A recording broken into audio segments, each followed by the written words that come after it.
स्वागत है। रुक कर लेते हैं इस बीच आ रही एक और बड़ी खबर का। आरएलपी विधायक नारायण बेनीवाल को धमकी मिली है। विधायक को धमकी मिलने से सनसनी फैली हुई है। एक कागज पर धमकी लिखकर दी गई है। पहले स्कॉर्पियो की चोरी हुई और अब धमकी दी गई है। तो मामले को लेकर पुलिस भी अलर्ट मोड पर है। तो राजस्थान में धमकियों का दौर अब लगातार जारी है। यहां पर पहले नारायण बेनीवाल की स्कॉर्पियो चोरी हुई और अब इसको लेकर एक नई खबर सामने आ रही है। विधायक को जान से मारने की धमकी मिली है। चिट्ठी लिखकर यह धमकी दी गई है। महेंद्र विश्नोई हमारे साथ ज्यादा जानकारी के साथ सहयोगी जुड़ चुके हैं। पूरी जानकारी दीजिए विश्नोई से लेकर। प्रियंका, ये आरएलपी के क्योंसर से विधायक है नारायण बेनीवाल, इनको धमकी मिली है और धमकी को जो स्कॉर्पियो चोरी हुई थी उससे जोड़कर धमकी से भरा पत्र लिखा हुआ है, जिसमें यह जिक्र किया गया है कि गाड़ी गायब होने वाले दिन से ही तुम्हारा उल्टा समय चालू हो गया। अब अगर बच सको तो बच लेना, जल्दी काम तमाम करेंगे। देखते हैं कि अब कितने दिन तुम अपनी और अपने परिवार की हिफाजत कर पाते हो। नीचे जे सोपू लिखा हुआ है। ये जे सोपू वही संगठन है जिससे लॉरेंस बिश्नोई जुड़ा हुआ है, जिसने सिद्धू मूसेवाला की हत्या के मामले में जिसका नाम आया था। अब इस पूरे प्रकरण में जो नागौर के इलाके के सीसीटीवी फुटेज है वो पुलिस खंगाल रही है और ये देखा जा रहा है कि जो धमकी देने वाला व्यक्ति है वो सीसीटीवी फुटेज में दर्ज हुआ या नहीं है।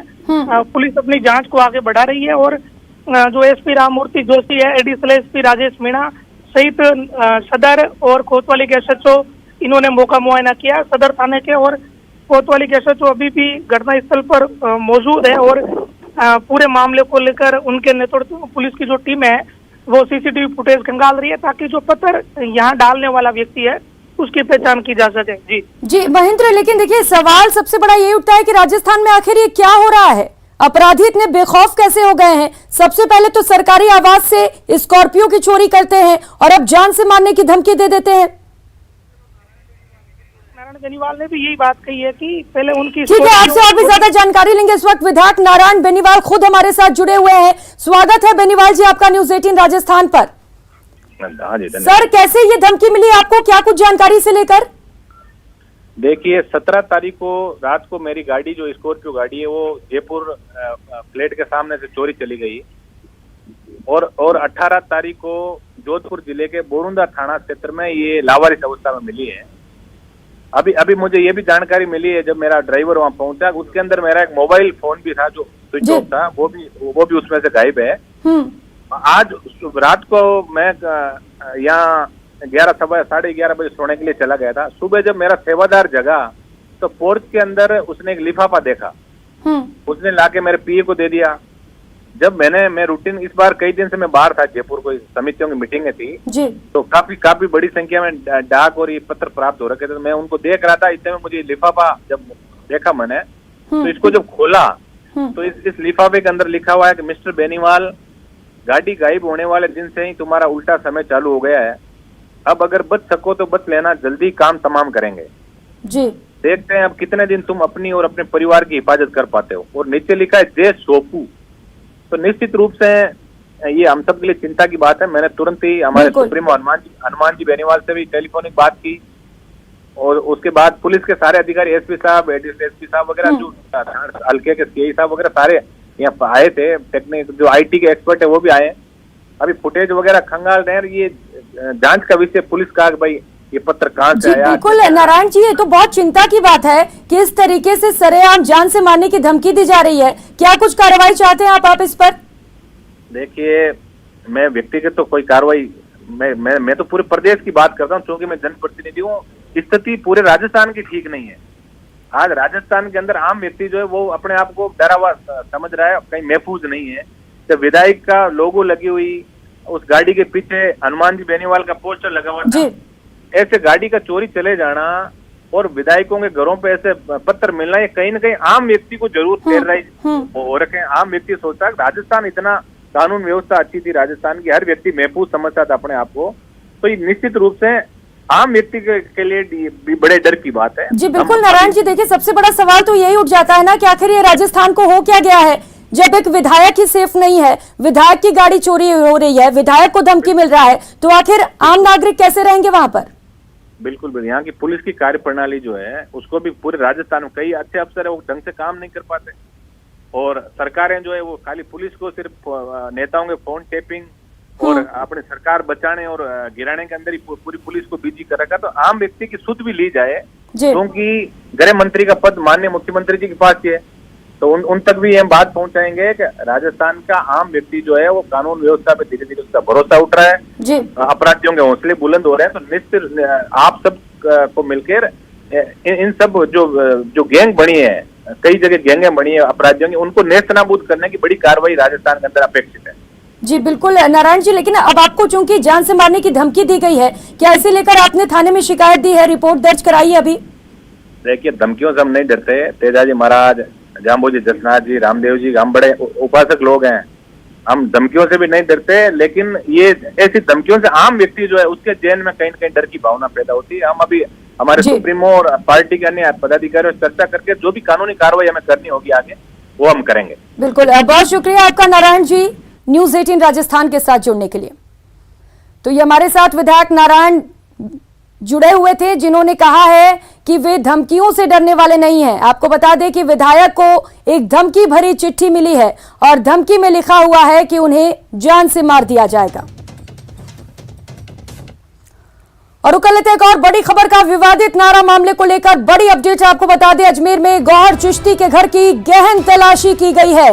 पुलिस गौहर को लेकर फिर से थाने वापस पहुंच चुकी है। रिमांड के दौरान आज लेकर गौहर के घर पहुंची थी। पुलिस ने पूछताछ के आधार पर मौका तस्दीक किया है। पूछताछ के आधार पर कई तथ्य भी वेरीफाइड किए गए हैं। तो पुलिस गौहर के घर पहुंची थी, वहां पर पहुंचकर पुलिस ने छानबीन की है और पूछताछ के आधार पर कई तथ्य को भी वेरीफाइड किया गया है। अभिजीत दवे हमारे साथ जुड़ चुके हैं। अभिजीत, गौहर के घर पहुंची थी पुलिस, क्या कुछ मिला वहां पर? देखिए, 2 घंटे तक गौहर चिश्ती को लेकर दरगाह थाना पुलिस कड़े सुरक्षा घेरे में आज उसके खादे मोहल्ला स्थित आवास पर पहुंची थी और उसके घर में जो कुछ भी 6 दिन के रिमांड अवधि के दौरान पूछताछ में निकल के सामने फैक्ट्स आए थे, उन फैक्ट्स को वेरीफाइड करने के साथ साथ घर में कुछ डॉक्यूमेंट्स जो हैं उनको भी पुलिस ने अपने जांच के दायरे में लिया है। हालांकि पुलिस अधिकारी इस मामले में कुछ भी नहीं कह रहे हैं, लेकिन उसके बाद जो है उसको वापस पुलिस थाने लेके आया गया है, किशनगंज थाने, जहां पर उसे लगातार पूछताछ कर रही है। इस मामले में एक 7वीं गिरफ्तारी कल नाजिर नाम के युवक की हुई थी, जो गौहर चिश्ती को अजमेर से जयपुर और फिर जयपुर से हैदराबाद भगाने में उसने उसकी मदद की थी। जयपुर में 2 दिन अबरार नाम के युवक के घर पर गौहर चिश्ती रुका था, उसके भी हमारे जो सूत्र बता रहे हैं कि उसकी भी गिरफ्तारी आज देर शाम तक पुलिस कर सकती है। इस मामले में लगातार पूछताछ की जा रही है। 22 जुलाई तक गौहर चिश्ती रिमांड पर है। डिटेल्स जो है वो पुलिस अधिकारी बिल्कुल भी शेयर नहीं कर रहे हैं। अब से कुछ देर पहले डीजीपी एमएल लाठार भी अजमेर पहुंचे थे आरपीएससी में विभागीय डीपीसी बैठक में शामिल होने के लिए। पत्रकारों ने वहां भी उनसे सवाल किए, लेकिन वो बिना कोई जवाब दिए डीजीपी जयपुर से रवाना हो गए। लेकिन इस पूरे मामले में पुलिस जो है बहुत गोपनीय रूप से अनुसंधान को आगे बढ़ा रही है और हर वो फैक्ट जो गौहर से पूछताछ में निकल के सामने आ रहा है उसको क्रॉस वेरीफाई करने के साथ अपनी तफ्तीश को आगे बढ़ा रही है। जी बिल्कुल अभिजीत, पुलिस कुछ भी कहने से बच रही है, लेकिन जिस तरीके से राज खुलते जा रहे हैं पूरे मामले पर, ये माना जाए कि अभी तो पूछताछ के और भी दिन बाकी हैं, और भी राज खुलेंगे और भी कड़ियां जुड़ेंगी इससे। देखिए, इसमें कोई दो राय नहीं। 17 जून को जो दरगाह की सीढ़ियों से विवादित नारा गौहर ने दिया था, उससे पहले 16 तारीख को उसने एक मीटिंग की थी। तो पुलिस का फोकस जो है उस मीटिंग, आज जब गौहर को लेकर गई थी पुलिस सुबह उसके घर के वहां पर, तो उसने वो मीटिंग स्पॉट का भी मौका निरीक्षण किया है, जहां पर गौहर ने 16 जून को मीटिंग की थी और कौन कौन लोग उसमें शामिल हुए थे उसकी भी एक डिटेल रिपोर्ट जो है वो पुलिस बना रही है। उनसे वेरीफाई करने के साथ साथ उनसे भी तफ्तीश करेगी। तो इस मामले में आने वाले दिनों में कुछ और गिरफ्तारियां होने की भी पूरी उम्मीद है। बिल्कुल अभिजीत, और भी गिरफ्तारियां भी हो सकती हैं। और इसके साथ ही गौहर के पास से जो मोबाइल फोन बरामद किया गया था अभिजीत, वो भी बेहद अहम माना जा रहा है। क्या लग रहा है उसकी फॉरेंसिक रिपोर्ट कब तक आ पाएगी, इसे लेकर कोई जानकारी? देखिए, सबसे महत्वपूर्ण कड़ी है गौहर के वो 3 मोबाइल जिसको पुलिस ने बरामद किया था। अभी तक उसकी आईडीपीआर और गूगल रिपोर्ट जो है वो पुलिस को नहीं मिल पाई है। पुलिस उसी का इंतजार कर रही है। बहुत संभावना है कि आज पुलिस की कोशिश यही है कि रिमांड पूरा होने से पहले पुलिस को आईडीपीआर रिपोर्ट और गूगल की रिपोर्ट जो है वो मिल जाए, जिसके आधार पर उसके मोबाइल में क्या कुछ डाटा उसने बना के रखे हुए थे उनकी तफ्तीश की जा सके। फिलहाल वो रिपोर्ट अभी पुलिस को नहीं मिल पाई है। पुलिस लेकिन उसके अलावा दूसरे जितने भी पहलू हैं उनके आधार पर उससे पूछताछ और तफ्तीश आगे बढ़ा रही है। जी बिल्कुल अभिजीत, और लगातार मोबाइल की रिपोर्ट पर भी नजर रखेंगे। बहुत शुक्रिया आपका इन तमाम जानकारियों के लिए।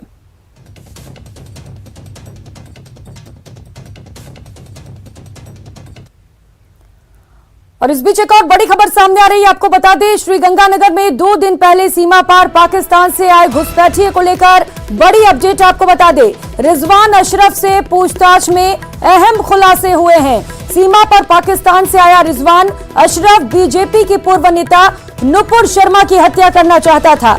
जीआईसी के दौरान पूछताछ में यह अहम खुलासा हुआ कि पाकिस्तान का 24 वर्षीय घुसपैठिया रिजवान अशरफ नुपुर शर्मा द्वारा दिए गए विवादित बयान से नाराज था और बदला लेने के लिए सीमा कर भारत आया हुआ था, लेकिन सीमा पार करने के दौरान बीएसएफ के मुस्तैद जवानों ने उसे पकड़ लिया है। तो नुपुर शर्मा के बयान को लेकर ये घुसपैठिया भारत आया हुआ था। पाकिस्तान से बताया जा रहा है कि इसने भारत में एंट्री ली और नुपुर शर्मा को मारने की प्लानिंग की गई थी। घुसपैठिए के पास से एक चाकू भी बरामद किया गया है। तो लगातार रिजवान अशरफ से पूछताछ जारी है। एडीजी इंटेलिजेंस एस सिंगाथीर भी इस वक्त पूछताछ के लिए पहुंचे हुए हैं। अशोक शर्मा ज्यादा जानकारी देंगे। अशोक, लगातार घुसपैठिए से पूछताछ की जा रही है, क्या कुछ बातें निकलकर सामने आ पाई हैं फिलहाल? देखिए प्रियंका, पाकिस्तानी घुसपैठी रिजवान अशरफ से जीआईसी अभी लगातार जारी है और न केवल सुरक्षा एजेंसियां बल्कि सुरक्षा एजेंसियों के उच्च अधिकारी भी अब श्रीगंगानगर पहुंचे हैं और पाकिस्तानी घुसपैठी रिजवान से पूछताछ करने में जुटे हुए हैं। इस समय जो सुरक्षा एजेंसियां हैं, जीआईसी के दौरान जो सबसे बड़ा सवाल है जो पाकिस्तानी घुसपैठी से पूछा जा रहा है वो ये है कि यहाँ राजस्थान में या फिर राजस्थान के अलावा दिल्ली, हरियाणा, पंजाब या फिर देश में कहीं पे भी क्या उसका कोई मददगार यहाँ पर है, क्या उसका कोई लोकल तक यहाँ पर है जिसकी मदद से वो इस नापाक इरादे को लेकर भारत की सीमा में आया था। क्योंकि इसके इरादे बड़े नापाक थे। पैगंबर साहब पर कुछ दिनों पहले भाजपा की पूर्व नेत्री के द्वारा जो टिप्पणी की गई थी उससे काफी आहत था और उसी का ये बदला लेने के मकसद से श्रीगंगानगर पहुंचा है, जहां बीएसएफ के द्वारा इसको दर दबोचा गया। फिलहाल जीआईसी के द्वारा लगातार कंटिन्यू जारी है और उम्मीद जताई जा रही है कि जीआईसी के द्वारा जो पूछताछ की जा रही है सुरक्षा एजेंसियों के द्वारा उसमें और अहम जानकारियां निकलकर सामने आ सकती हैं। फिलहाल कंटिन्यू चल रही है। बिल्कुल अशोक, पूछताछ के बाद और भी अहम खुलासे हो सकते हैं। नजर बनाए रखेंगे आप, आपसे अपडेट भी लेते रहेंगे। बहुत शुक्रिया आपका इन तमाम जानकारियों के लिए। और फिलहाल हम वक्त चला एक छोटी सी ब्रेक का, कहीं मत जाइएगा, लौटेंगे फौरन।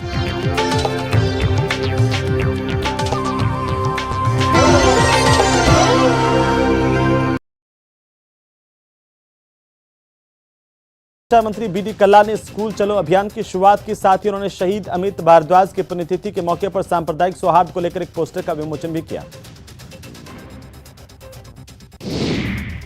23-24 जुलाई को रीट भर्ती परीक्षा आयोजित की जाएगी। राज्य सरकार के 5 शहरों में सिटी बसों के फ्री संचालित करने का फैसला किया गया। रीट अभ्यर्थी 21 से 26 जुलाई के बीच इन बसों में फ्री यात्रा कर सकेंगे।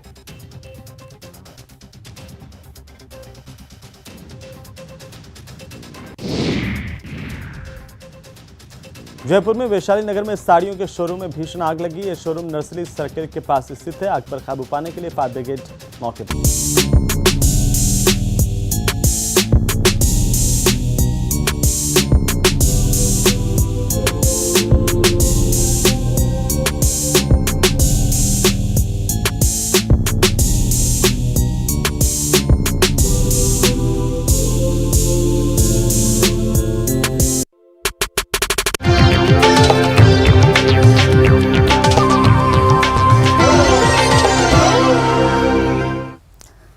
ब्रेक के बाद आप सभी का स्वागत है। खबरों में आगे बढ़ेंगे। सूरतगढ़ में पुरानी रंजिश को लेकर सोमवार शाम को आधा दर्जन युवकों ने एक युवक पर लाठियों से जानलेवा हमला किया।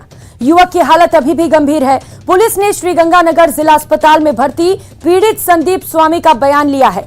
इसके बाद आरोपी सौरभ रोकना और उसके साथियों के खिलाफ हत्या का प्रयास का मामला दर्ज कर लिया गया है। हमलावरों की गिरफ्तारी की कोशिश की जा रही है। जानकारी के अनुसार 1.5 साल पहले 30 जनवरी को सौरभ रोकना के साथ भी संदीप स्वामी और उसके साथियों ने इसी तरह मारपीट की थी।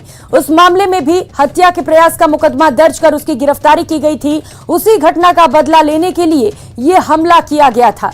1.5 साल पहले हुई मारपीट का वीडियो भी सोशल मीडिया पर वायरल हो रहा है। हालांकि न्यूज 18 राजस्थान इस वायरल वीडियो की पुष्टि नहीं करता। तो 2 अलग अलग तस्वीरें इस वक्त आपके टीवी स्क्रीन पर है।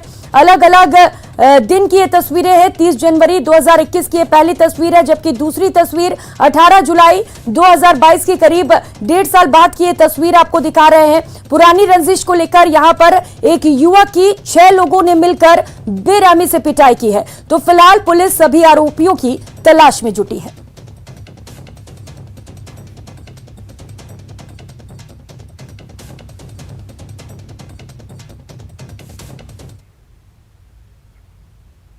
और खबर चूरू से है। चूरू शहर के वार्ड नंबर 38 निवासी युवक से मारपीट करने का मामला सामने आया। युवक की रिपोर्ट पर कोतवाली थाने में 2 नामजद आरोपियों के खिलाफ मुकदमा दर्ज किया गया। बताया जा रहा है कि युवक ने 6, 7 और 8 जुलाई को काश्त फसल की नीलामी की बोली लगाई थी। उसके बाद 2 लोगों ने रंजिशन उस पर सरिये से सिर पर वार कर दिया। इसके बाद लात मुक्कों से पिटाई भी की। आरोपियों ने पीड़ित से जेब में रखे 2300 रुपए और 2 ATM छीन लिए। आरोपियों ने दोबारा बोली न लगाने की धमकी भी दी। फिलहाल पुलिस पूरे मामले की जांच में जुटी है।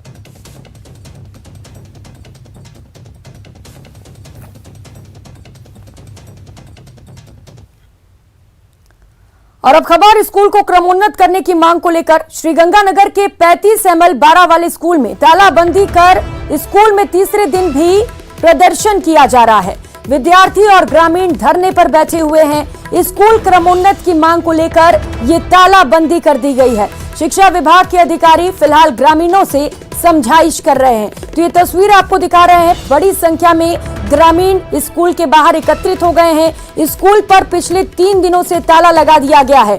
लगातार ग्रामीणों की ओर से स्कूल क्रमोन्नत की मांग की जा रही है। 12 वाली 35 ML में हम आज अनिश्चितकालीन धरने पे तीसरे दिन लगातार बैठे हैं। आज CBO रायसिंह द्वारा हमारी वार्ता हुई। वार्ता का कोई सकारात्मक हल नहीं निकला। हम असंतुष्ट हैं, इससे हमारी बातें या मांगे नहीं मानी गई।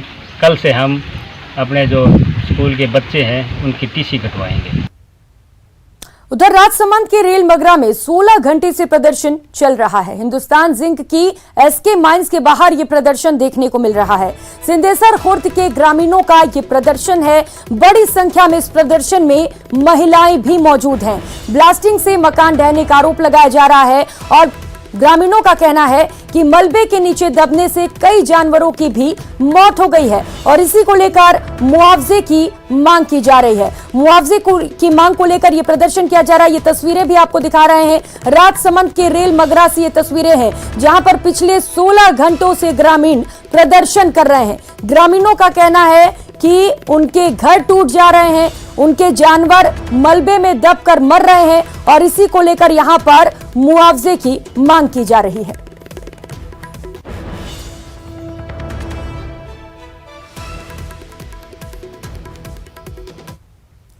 और इस बीच एक और बड़ी खबर सामने आ रही है। आपको बता दें, जोधपुर से इस वक्त की बड़ी खबर मिल रही है, जहां पर गड्ढे में स्कूल बस धंस गई है। क्रेन से इसे बाहर निकाला गया है। गड्ढे में पानी भरा होने के कारण यहां पर गहराई का पता नहीं चला और इसी के चलते ये स्कूल बस गड्ढे में धंस गई। माता का थाना क्षेत्र का ये पूरा मामला है। निजी स्कूल की ये बस बताई जा रही है। तो बारिश के कारण सड़कों पर पानी भर गया था और पानी भरने के बाद पता नहीं चल सका गहराई का और यही वजह है कि ये निजी स्कूल की बस यहां पर जाकर फंस गई थी। तो फिलहाल बस का रेस्क्यू कर लिया गया है, लेकिन ये बड़ी लापरवाही प्रशासन की ओर से आप देख सकते हैं। सड़क के बीचों बीच किस कदर यहां पर गड्ढा बना हुआ है। कभी भी यहां पर कोई भी बड़ा हादसा हो सकता है। फिलहाल राहत की बात यह है कि जान बच गई है। लोग यहां पर सभी सुरक्षित बताए जा रहे हैं। चंद्रशेखर सहयोगी हमारे साथ जुड़ चुके हैं। चंद्रशेखर, खबर को लेकर पूरी जानकारी दीजिए जरा। देखिए, ये जो माता का थाना क्षेत्र है, वहाँ माता का थाना क्षेत्र में बरसात के बाद इस प्रकार से जो है कई जगह पर गड्ढे बने हैं। इतना बड़ा गड्ढा बन गया कि जब उसमें पानी भरा रहता है तो ड्राइवर को ये पता नहीं चलता कि कितना गहरा गड्ढा है। इसी का शिकार एक निजी बस हो गई, जो कि निजी स्कूल की बस थी। गनीमत ये रही कि इस दौरान बच्चे कोई अंदर नहीं बैठे थे और बस जो है लगभग पूरी तरह से जो पीछे का हिस्सा जो है वो गड्ढे में धंस गया था, जिसके बाद क्रेन बुलाकर जो है बस को बाहर निकाला गया। कई बार जानवर जो है, आप देख सकते हैं किस तरह से जानवर जो अंदर गिर जाते हैं और फिर वो बाहर आने की जद्दोजहद करते हैं। इस तरफ जो जिम्मेदार अधिकारी है वो ध्यान नहीं दे रहे हैं। लगातार जो लोगों ने इसकी शिकायत भी की थी कि इस तरह के हादसे का कोई भी व्यक्ति शिकार हो सकता है, किसी व्यक्ति की मौत हो सकती है, लेकिन फिलहाल जो है प्रशासन जागा नहीं है। जी बिल्कुल चंद्रशेखर, जो तस्वीर हम देख पा रहे हैं, सड़क के बीचों बीच इतना बड़ा गड्ढा है, लेकिन सवाल यही है कि आखिर प्रशासन कब जागेगा? क्या प्रशासन इंतजार कर रहा है कि कोई बड़ा हादसा हो पहले? देखिए, निगम के अधिकारियों से मैंने इस बाबत बात की है, तो उन्होंने बताया कि उन्हें खुद आज इस जो है घटना की जानकारी मिली है, जबकि कॉलोनी वासियों और क्षेत्रवासियों का कहना है कि 3 दिन पहले ही उन्होंने जो है इसको लेकर लिखित में शिकायत दी थी। अब देखने वाली बात है कि कब। ठीक है, बहुत शुक्रिया आपका चंद्रशेखर इन तमाम जानकारियों के लिए। और कल इस बेचारे एक और बड़ी खबर का, पंच पटेलों की समझाइश के बाद बाबा संत नारायण टावर से नीचे उतर गए। इस वक्त की बड़ी अपडेट आपको बता रहे हैं, पिछले 30 घंटे से संत नारायण बाबा मोबाइल टावर पर चढ़े हुए थे। इस बीच ये बड़ी खबर, समझाइश के बाद बाबा संत नारायण टावर से नीचे उतर गए हैं। कल सुबह 5 बजे से ही बाबा टावर पर चढ़े हुए थे। नारायण दास बाबा खनन को बंद कराने की मांग को लेकर यहां पर आंदोलन कर रहे थे और इसी को लेकर सुबह 5 बजे वे मोबाइल टावर पर चढ़ गए। फिलहाल इस बीच ये बड़ी अपडेट आपको बता दें, बाबा इस वक्त समझाइश के बाद टावर से नीचे उतर चुके हैं। 5 गांव के पंच पटेलों ने बाबा से समझाइश की, जिसके बाद बाबा नीचे उतरने को राजी हुए। प्रशासन के साथ एक बैठक भी की जाएगी। उसके बाद नारायण दास बाबा टावर से नीचे उतरे हैं। प्रशासन की उन्होंने बात नहीं मानी। आत्मदाह करने की भी कोशिश करने वाले संत विजय दास का आरबीएम अस्पताल में लगातार इलाज जारी है।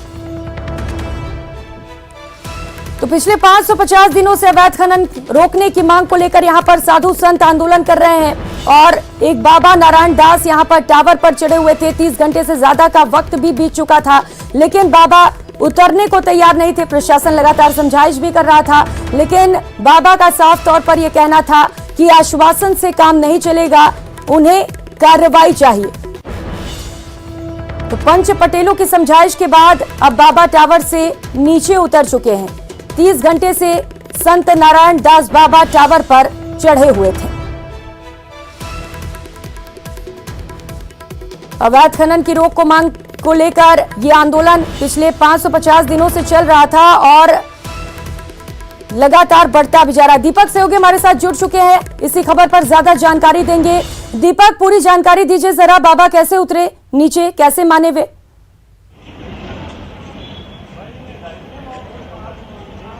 देखिए प्रियंका, लगातार प्रशासन द्वारा बाबा से समझाइश की जा रही थी, लेकिन संत नारायण दास बाबा टावर से नीचे नहीं उतर रहे थे। उसके बाद प्रशासन ने जो आसपास के ग्रामीण थे उनसे बात की, तो 5 गांव के पंच पटेलों की बैठक बुलाई गई और उसके बाद बाबा को समझाया गया। कड़ी मशक्कत के बाद बाबा को आश्वासन दिया गया कि गाँव के लोग आपके साथ हैं और प्रशासन के साथ एक बैठक की जाएगी अभी, और उसमें जो है निर्णय लिया जाएगा और संभवतः इसको जो है खनन को बंद कराने की जो प्रस्ताव है वो सरकार के पास भेजा जाएगा। उसके बाद 5 गाँव के जो पंच पटेल थे वो बाबा के पास टावर के नीचे पहुंचे और नीचे से बाबा को जो है समझाया गया। उसके बाद कड़ी समझाइश के बाद जो संत नारायण दास हैं वो टावर से नीचे उतरे हैं और कल से वो टावर पर बैठे हुए थे और वो मांग कर रहे थे कि जो खनन है आदि बद्रीनाथ और कनकांचल पर्वत पर उसको बंद किया जाए। उसकी मांग को लेकर के वो जो है धरना दे रहे थे और उसके बाद कल सुबह पुलिस को चकमा देकर के वो टावर पर चढ़ गए और अब उन्हें गाँव के पंच पटेलों द्वारा उतार लिया गया है। गाँव डींग का गाँव है पसोपा, वहाँ पर ये धरना चल रहा है और जो संत हैं दूसरे विजयदास संत, उनका जो है अस्पताल में इलाज जारी है, गंभीर हालत में उनका इलाज जारी है। संत नारायण दास नीचे उतर गए हैं, प्रशासन द्वारा भी उनसे अब बातचीत की जा रही है और लगभग तय माना जा रहा है कि जो आंदोलन कर रहे थे बहुत शुक्रिया आपका इन तमाम जानकारियों के लिए। इस बुलेटिन में फिलहाल इतना ही, मुझे दीजिए इजाजत, नमस्कार।